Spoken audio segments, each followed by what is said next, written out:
Hello guys, आप सभी का स्वागत है हमारे यूट्यूब चैनल दीप स्टडी एकेडमी पर। फ्रेंड्स, कक्षा छठी की साइंस का चौथा अध्याय है और यह है वस्तुओं के समूह बनाना। तो आप सब वस्तुओं से परिचित हो। मेरे हाथ में ये मार्कर है, ये एक वस्तु है, ये एक प्रकार का वस्तु है। ये जो आपको व्हाइट बोर्ड दिख रहा है ये भी वस्तु है। अपने आसपास कई चीज़ें आप देखते हो जो कि नॉन लिविंग थिंग्स है, वो सारी वस्तु हैं और कहीं ना कहीं ये हमारे काम में आती है। कई वस्तुओं के समूह भी होते हैं। आप लोगों ने जानते हो समूह का मतलब क्या होता है? गायों का समूह, बकरियों का समूह, कई लोगों का भी समूह होता है। इसी प्रकार से अगर एक ही किस्म की कई प्रकार की वस्तु एक जगह इकट्ठी हैं तो उसको हम समूह के नाम से डिनोट करते हैं कि वो चीज़ समूह है। ठीक है, तो इसमें वस्तुओं के समूह बनाना, तो इस चैप्टर में से जो भी मेन टॉपिक्स निकले, पॉइंट्स निकले, उसको मैंने यहाँ पे डिस्कस किया है सबटाइटल्स के रूप में। तो देखते हैं वो क्या चीज़ है जो आपके एग्ज़ाम के लिए इंपॉर्टेंट है और आपकी नॉलेज के लिए। तो देखिए धातु, देखिए एक मेटल है, एक नॉन मेटल है। ठीक है, हालांकि छठी क्लास की साइंस है इसलिए इसमें ज़्यादा नहीं बताया गया, बेसिक चीज़ बताई गई कि मेटल क्या होता है जिसे हम धातु कहते हैं। ठीक है, तो देखिए ऐसे पदार्थ जिनमें चमक होती है, जिन्हें काटा जा सकता है, वह धातु कहलाता है। देखिए यहाँ पे एक एकदम शॉर्ट डेफिनेशन दी गई है कि धातु का मतलब वो है जिसमें चमक हो और जिसे इजीली तौर से काटा जा सकता है, उसे ही हम धातु कहते हैं। अर्थात धातु में चमक होनी चाहिए, धातु को इजीली काट सकते हैं। धातु जो होती है वो बेसिकली हार्ड होती है, सॉफ्ट नहीं होती है। धातु में ये गुण होता है कि वो चुंबक भी उसमें चिपक जाता है। ठीक है, तो ये धातु है। ठीक है, आपने धातु देखे होंगे जिसमें लोहा है आपका, ठीक है, इसके अतिरिक्त तांबा है, आयरन है, कॉपर है, एल्युमिनियम है और आपका जो है गोल्ड है, सोना है। ये भी धातु है क्योंकि अगर आप इसको काटोगे तो इसमें आपको चमक नज़र आएगी, इसीलिए इसको धातु कहा जाता है। और लोहा आप जानते हो कठोर होता है, तांबा जानते हो कठोर होता है, एल्युमिनियम भी और सोना भी ये क्या होते हैं? सख्त होते हैं, कठोर होते हैं, इसीलिए इनको धातु के नाम से जाना जाता है। ठीक है, ये है आपका धातु। अब देखते हैं पदार्थों के गुण। पहले चीज़ मैं बता दूं पदार्थ क्या होता है। पदार्थ का मतलब वो होता है जो आपके आसपास जितनी भी चीज़ें दिख रही है ना, वो एक पदार्थ है। आप वाटर है वो भी पदार्थ है, पानी पदार्थ है, जूस पी रहे हो वो भी एक लिक्विड फॉर्म में आपका पदार्थ है, सब्सटेंस है। ठीक है, तो आपके वातावरण में कई प्रकार के अलग अलग टाइप के पदार्थ नजर आएंगे, तो उन पदार्थों के कुछ गुण भी है। तो देखिए पदार्थ के गुण क्या है। पदार्थ होता है वो कठोर होता है। फॉर एग्जाम्पल के लिए मान लीजिए ये व्हाइट बोर्ड, ये काफ़ी सख्त है, कठोर है। ये आपका जो है मार्कर, ये भी काफ़ी सख्त है, कठोर है। ठीक है, बहुत ज़्यादा कठोर है। इससे भी ज़्यादा जो कठोर है वो है आपका आयरन, वो है आपका कॉपर। ठीक है, जिसमें अगर आप उसको पीट के उसकी चादर बनाना चाहते हो तो आपको हथौड़े का, हैमर का सहारा लेना पड़ेगा। तो वहाँ पे वो जो पदार्थ है वो काफ़ी ज़्यादा कठोर होता है। इसी प्रकार से इसमें चमक होती है, लोहे में चमक होती है, सोने में चमक होती है, चांदी में चमक होती है, कॉपर में भी चमक होती है। तो आपका जो दूसरा गुण है पदार्थ का वो है आपका चमक। इसके अतिरिक्त खुदरा है और चिकना है। कई पदार्थ ऐसे होते हैं जो खुदरे होते हैं, उनकी सतह खुदरी होती है, और कई ऐसे पदार्थ हैं जो चिकने होते हैं, स्लिप भी करते हैं। तो ये पदार्थ के कई गुण हैं। ठीक है, ये चीज़। अब देखिए विल्ले पदार्थ क्या होता है और अविल्ले पदार्थ क्या होता है। बहुत ही बेसिक चीज़ है, छठी क्लास का साइंस है इसलिए इसमें बहुत बेसिक है और ईजिली समझ आ जाता है। तो देखिए विल्ले पदार्थ क्या होता है। वह पदार्थ जो जल में पूर्णतः घुल जाए, अर्थात जो जल में घुलनशील हो, वह आपका विल्ले पदार्थ है। जैसे अगर आप नींबू पानी पीना चाहते हो तो आपने सबसे पहले गिलास में पानी लिया। पानी एक ऐसा पदार्थ है जिसमें कई चीज़ें अपने आप घुल जाती हैं और कई चीज़ें अपने आप नहीं भी घुलती हैं। फॉर एग्जाम्पल के लिए विल्ले पदार्थ में अगर बात करूँ तो आप गिलास लीजिए, एक गिलास पानी उसमें अंदर डालिए, जो भी है पानी डालोगे इस गिलास में, एक गिलास पानी हो गया, उसमें आप नींबू डालिए, नमक डालिए, एंड देन कम से कम 5 से 6 बार अगर आप स्पून यानी चम्मच को घुमाओगे तो आप देखोगे कि नमक गायब, नींबू गायब, अर्थात वो घुल गया उसके अंदर और वो आपका बन गया नींबू पानी। तो ये चीज़ है आपके विल्ले पदार्थ। जो चीज़ इजीली तौर से पानी में घुल जाए उसे हम कहते हैं विल्ले पदार्थ। फॉर एग्जाम्पल के लिए चीनी भी है, नींबू भी है, नमक भी है। तो कई ऐसी चीज़ें हैं जो पदार्थ जो है वो पानी के अंदर घुल जाते हैं। ठीक है, ये आपका विल्ले पदार्थ। अगर हम बात करूँ अविल्ले पदार्थ की, तो देखिए विल्ले का मतलब तो जो पदार्थ पानी में घुल जाए, और अविल्ले का मतलब वही है जो पदार्थ पानी में पूर्णतः ना घुल पाए। जैसे कि वे पदार्थ जो जल में ना घुल पाए उसे हम अविल्ले पदार्थ कहते हैं। जैसे कि बालू, अगर आप एक गिलास पानी लीजिए, उसमें बालू डाल दीजिए, अब उसको आप 1 घंटे तक भी अगर चम्मच से चलाओगे ना तो वो घुलने वाला नहीं है।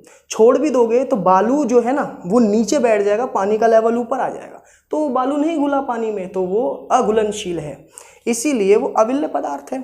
इसी प्रकार से चॉक पाउडर, आपने कई बार देखा होगा ब्लैक बोर्ड पे चॉक का यूज़ होता है। आप चॉक लेके आइए, एक डिब्बा, उसमें से दो चॉक के पीस लीजिए, उसको एकदम चूरा बना लीजिए, बिल्कुल पाउडर बना लीजिए, पानी में लीजिए, उसको घोल दीजिए, तो वो पूरी तरीके से नहीं घुलने वाला है, तो वो भी अविल्य पदार्थ है। इसी प्रकार से लकड़ी का बुरादा, जो लकड़ी का बुरादा है ना वो भी पानी में नहीं घुल पाता है। ये सारे एक्सपेरिमेंट बच्चों आप अपने आसपास अपने वातावरण में रह के, एनवायरनमेंट में रह के ईजिली तरीके से इसको घोल के देख सकते हो, तो ये आपको पता चलेगा, ठीक है, कि कौन से अविल्य हैं कौन से विल्य हैं, तो ये ईजी है।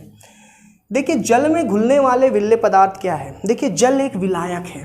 देखिए जल एक विलायक क्यों है, क्योंकि जल एक ऐसा पदार्थ है जिसमें कोई भी पदार्थ इजीली तौर से घुल भी जाता है और कई पदार्थ इजीली तौर से घुल भी नहीं पाते हैं, जिनमें मैंने नींबू बताया जल में घुल जाता है, चीनी बताया जल में घुल जाता है, नमक घुल जाता है। बट मैं अगर बात करूं क्या तेल, वो घुल जाएगा? नहीं घुलेगा। अगर आप एक गिलास पानी में तेल डाल देते हो 4-5 बूंद या 2-3 ढक्कन भी डाल देते हो ना, तो तेल घुलता नहीं, उसके धब्बे जो है ना वो ऊपर आके उसके सतह पे तैरने लग जाते हैं। ट्राई करके देखना, चाहे केरोसिन का तेल हो, चाहे वो सरसों का तेल हो, कोई सा भी तेल हो, चाहे वो आपके बालों में लगाने वाला ही तेल क्यों ना हो, पानी में डल गया तो वो ऊपर उसके धब्बे दिखेंगे छोटे छोटे पीले पीले कलर के, तो अघुलनशील है, ठीक है। अतः जल में कुछ द्रव्य क्या होते हैं, विल्य होते हैं और कुछ नहीं होते हैं, ठीक है। अब मैं बात करता हूँ विल्य द्रव्य, तो पता ही ये उदाहरण दे रखा है। सिरका जो है वो पूरी तरीके से पानी में घुलनशील है, नींबू का रस भी पानी में इजीली तौर से घुल जाता है। इसी प्रकार से अविल्य द्रव्य में सरसों का तेल जो पानी में पूरी तरीके से नहीं घुल पाता है, ठीक है। नारियल का तेल भी नहीं घुल सकता और केरोसिन का तेल भी नहीं घुल सकता है। मान लीजिए ये आपका गिलास, ये मैंने यहाँ पे कर दिया आपका गिलास ड्रॉ, ठीक है। अब इस गिलास में मैंने यहाँ ले लिया पानी, क्या ले लिया, पानी, ये पूरी तरीके से गिलास फुल है, ठीक है। अब मैंने 1 चम्मच इसके अंदर डाल दिया सरसों का तेल, क्या डाल दिया, सरसों का तेल। तो अब आप क्या देखोगे, चम्मच से इसको चलाओ, इस तरीके से चलाने के बाद देखोगे कि तेल के धब्बे है ना वो ऊपर इतने छोटे छोटे रूप से तैरते हुए नजर आएंगे, तो ये पूरी तरीके से नहीं घुला है, तो ये आपका अविल्य द्रव्य है, ठीक है। वही केरोसिन है, नारियल का तेल है और सरसों का तेल है। अब देखिए नोट इंपॉर्टेंट होता है। नोट में क्या है, जब किसी वस्तु का घनत्व पानी से कम होता है तो वह पानी की सतह पर तैरने लगती है। देखिए किसी भी वस्तु का अगर घनत्व कम है, किसी भी वस्तु का अगर घनत्व क्या है, कम है पानी से, तो वो वस्तु क्या होती है, पानी के ऊपरी वाले लेवल पे तैरने लग जाती है। फॉर एग्जाम्पल के लिए मान लीजिए समुद्र में जाइए, ये समुद्र ही छोड़ दो, कोई 1 बाल्टी पानी लो और एक काम करना, उसमें मग्गा डाल देना, मग्गा होना चाहिए खाली, उसके अंदर पानी नहीं होना चाहिए, तो आप क्या देखोगे कि जो पानी के ऊपर मग्गा तैरता हुआ नजर आएगा आपको। इसी प्रकार से ढक्कन डाल दो तो वो भी उस पर तैरता हुआ नजर आएगा। तो वो जो वस्तु है ना वो पानी से कम घनत्व वाली है, जब भी तो वो तैर रही है। तो ये होता है आपकी एक इंपॉर्टेंट चीज़, जैसे तेल, लकड़ी का टुकड़ा, ये सब पानी पे आप देखोगे ना तैरते हुए नजर आएंगे। लेकिन कोई वस्तु जो भारी है, फॉर एग्जाम्पल के लिए बाल्टी में आपने लोहा डाल दिया, तुरंत नीचे बैठ जाएगा। फॉर एग्जाम्पल के लिए कॉपर डाल दिया, तुरंत नीचे बैठ जाएगा। एक्सपेरिमेंट करके देखना, आप इजीली समझ जाओगे, ठीक है। अब देखो पारदर्शिता क्या होती है, अपारदर्शिता और पारभासी। ट्रांसपेरेंट क्या होता है, ओपाक्यू क्या, जो भी है। देखो पारदर्शी का मतलब क्या होता है, उन पदार्थों अथवा सामग्रियों को जिनसे होकर वस्तुओं को देखा जा सके। देखिए पारदर्शिता मतलब ट्रांसपेरेंट, ठीक है। कोई भी वस्तु जिसके हम आर पार देख सकें, कोई भी वस्तु जिसके हम आर पार देख सकें, उसे हम क्या कहते हैं, पारदर्शी। फॉर एग्जाम्पल के लिए मान लीजिए ये है आपका शीशा, तो शीशे के आर पार इजीली देखा जा सकता है, तो वो पारदर्शिता है, ठीक है। फॉर एग्जाम्पल के लिए मान लीजिए ये मेरे पास बोतल, क्या है, बोतल। अब मैं इस बोतल के आर पार देख सकता हूँ, तो ये भी ट्रांसपेरेंट बोतल है, यानी ये भी क्या है, पारदर्शिता है इसके अंदर भी, ठीक है। तो ये चीज़ है आपको। आप देख लीजिए जल के भी आर पार देखा जा सकता है, ठीक है। इस जैसे मैं इस बोतल के अंदर जल फिल कर दूँ, यानी वाटर फिल कर दूँ, एंड देन आप कोई चीज़ देखोगे तो दिखेगा उसके पार, ठीक है, पूरी तरीके से, लेकिन दिखेगा जरूर कि हाँ भाई कोई चीज़ है इसके पीछे, ये चीज़। इसके अतिरिक्त वायु मतलब हवा को छू या देख नहीं सकते, हवा को हम पकड़ नहीं सकते, बट हवा से हम क्या करते हैं, हवा के सामने कुछ भी नहीं है। ऐसा तो है नहीं कि हवा दीवार है कि हमें उसके आगे या पीछे देखने ना दे, तो हवा भी ट्रांसपेरेंट है, हवा के ज़रिए भी हम कई चीज़ें देख रहे हैं, ठीक है। आसपास मेरे वायु है, मैं देख रहा हूँ, कई चीज़ें आपको भी देख रहा हूँ और आप मुझे भी देख रहे हैं, ठीक है। तो ये चीज़ है पारदर्शिता।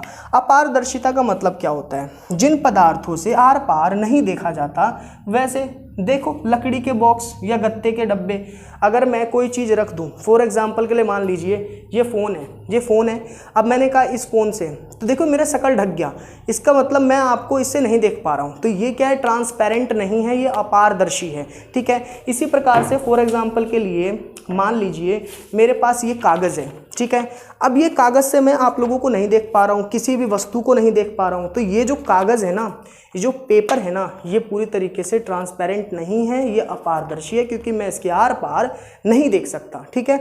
यही अगर पन्नी होती, वैसी पन्नी जिससे आर पार देख सके, पन्नी भी कई क्वालिटी की होती है, तो वो पारदर्शी होती है आपकी, ठीक है। यहाँ पे ये अपारदर्शी है क्योंकि मैं इसके आर पार नहीं देख सकता। पारभाषी यानी ऐसे पदार्थ जिनसे होकर वस्तु को देख सकते हैं, तो वो क्या है आपका, बट पूरी तरीके से स्पष्ट नहीं देख सकते, तो आपका पारभाषी क्या है कि ऐसी वस्तु या ऐसा पदार्थ जिसके हम आर पार देख रहे हैं लेकिन स्पष्ट रूप से नहीं देख रहे, तो वो आपकी पारभाषी है, ठीक है। अगर हम किसी भी वस्तु के आर पार इजीली देख सकते हैं, जैसे कांच, तो वो आपका पारदर्शी है, लेकिन किसी वस्तु के आर पार नहीं देख सकते हैं, तो वो आपकी क्या है, अपारदर्शी है। लेकिन हम किसी वस्तु के आर पार या पदार्थ के आर पार देख तो सकते हैं, बट इतनी क्लियरिटी नहीं है, इतनी स्पष्टता नहीं है, तो उसको हम कहते हैं पारभाषी। बहुत ही ईजी है, आपको यही चीज़ इसमें समझनी है। उदाहरण के लिए तेल लगा कागज़, अगर मान लीजिए इस कागज़ पर तेल लग जाए, इस कागज़ पर तेल लग जाए, तो इस कागज़ से तो मैं आर पार वैसे ही नहीं देख सकता हूँ, लेकिन कई कागज़ होते हैं जिसके आर पार देखा भी जा सकता है, कई ऐसी कागज़ें होती हैं, लेकिन इस कागज़ के आर पार मैं कुछ नहीं देख सकता, लेकिन तेल के धब्बे आ गए तो और नहीं देख सकता, ठीक है, लेकिन क्लियरिटी नहीं होगी। उसके अतिरिक्त मानव का हाथ, ये मानव के हाथ के आर पार नहीं देख सकते हैं, ठीक है। तो ये चीज़ है, आपको ध्यान रखना, ये है आपकी पारभाषी। और अपारदर्शी मैंने आपको बता दिया, जिसके आर पार हम नहीं देख सकते हैं, और पारभाषी जो है आपको मैंने बता दिया, पारदर्शिता जिसके आर पार देखा जा सकता है। तो ये 3 इंपॉर्टेंट टॉपिक थे यहाँ पे, और विल्ले अविल्ले मैंने आपको बता दिया, नोट भी बता दिया, विल्ले अविल्ले पदार्थ के गुण और धातु, ये चीज़ आपको ध्यान रखनी है, ठीक है। अब धातु तो मैंने आपको बता दिया, थोड़ी और नॉलेज के लिए मैं बात करूँ तो मेटल तो आपको पता चल गया, बट नॉन मेटल की बात करूँ अधातु की, तो जिनमें ये गुण नहीं होंगे ना आपके अंदर, कठोरता, चमक, खुरदरा और चिकना, तो वो धातु ही नहीं है, वो अधातु है। ये चीज़ आपको समझनी है, ठीक है। ये चीज़ फॉर एग्जांपल के लिए मान लो आपके पास कोई पदार्थ है, उसमें से इजीली करंट पास हो जाता है ना, तो वो आपका धातु। अगर इजीली करंट पास नहीं होता तो वो आपका अधातु, ठीक है। वीडियो अगर पसंद आए तो लाइक, सब्सक्राइब और शेयर करना ना भूले फ्रेंड्स, ठीक है। अब मैं 5th चैप्टर लेके आऊँगा जल्द, ठीक है।